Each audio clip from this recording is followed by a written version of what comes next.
Donc certainement, certains diront, non mais da'wa, comme j'ai dit, c'est une obligation collective qui incombe spécifiquement aux savants. Et donc ça, c'est pas vrai. Certes, le professeur sallam dit, ala basira, avec clairvoyance, donc il faut un minimum. Mais ça ne veut pas dire devenir un savant. Les savants, ce qu'ils ont de plus, c'est que eux, il leur incombe de transmettre tous les détails de la religion.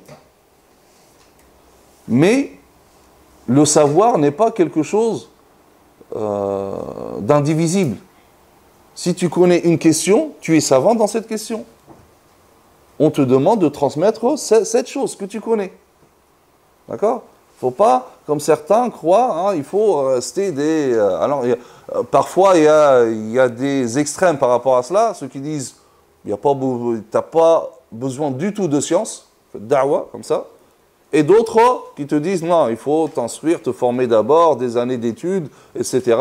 Et bien sûr, hein, les études, ça finit jamais, donc tu ne seras jamais prédicateur. Mais dès que tu as appris quelque chose, tu connais cette chose, c'est haram, ben, transmets. Tu es savant dans cette question-là. Sauf qu'à un moment, il faut juste avoir le courage de dire, la adri, je ne sais pas. Si on me pose la question sur autre chose, je ne sais pas. Ça, je sais, je le transmets.